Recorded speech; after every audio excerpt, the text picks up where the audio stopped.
ಗೊತ್ತಿಲ್ಲ ಏನಂತ.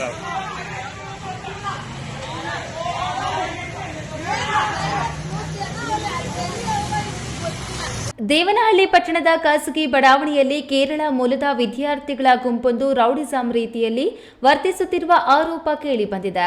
ಆಕಾಶ್ ಮೆಡಿಕಲ್ ಕಾಲೇಜಿಗೆ ಸೇರಿರುವುದಾಗಿ ಹೇಳಲಾಗುತ್ತಿರುವ ಕೆಲ ವಿದ್ಯಾರ್ಥಿಗಳು ಗ್ಯಾಂಗ್ ಮಾಡಿಕೊಂಡು ಮತ್ತೊಂದು ಗುಂಪಿನೊಂದಿಗೆ ಬಡಿದಾಟದ ಘಟನೆ ನಡೆದಿದೆ.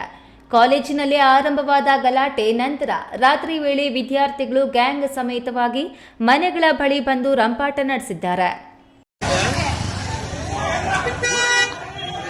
ಏನಂತ.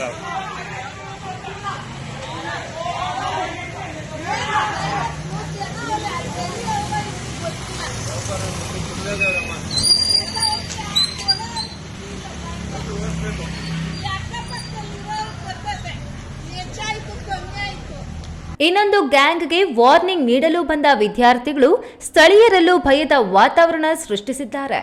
ಇನ್ನು ವಿದ್ಯಾರ್ಥಿಗಳು ವಾಸವಿರುವ ಕೆಲ ಮನೆಗಳು ಮಿನಿ ಬಾರ್ಗಳಂತೆ ಮಾರ್ಪಟ್ಟಿವೆ ಎಂಬ ಆರೋಪವೂ ಕೇಳಿಬರ್ತಿದೆ. ಇದರಿಂದ ರಾತ್ರಿ ವೇಳೆ ಶಾಂತಿ ಭಂಗವಾಗ್ತಿದೆ ಎಂದು ಸ್ಥಳೀಯರು ಆಕ್ರೋಶ ವ್ಯಕ್ತಪಡಿಸಿದ್ದಾರೆ. ಇನ್ನು ಎರಡು ಗುಂಪುಗಳ ನಡುವಿನ ಗಲಾಟೆ ಹಿನ್ನೆಲೆಯಲ್ಲಿ ಸ್ಥಳೀಯರು ತೀವ್ರ ಆತಂಕದಲ್ಲಿ ಇದ್ದು ಇಂತಹ ಪುಂಡಾಟ ನಡೆಸುತ್ತಿರುವ ವಿದ್ಯಾರ್ಥಿಗಳ ವಿರುದ್ಧ ಕಠಿಣ ಕ್ರಮ ಕೈಗೊಳ್ಳುವಂತೆ ಪೊಲೀಸ್ ಇಲಾಖೆಗೆ ಒತ್ತಾಯಿಸಿದ್ದಾರೆ.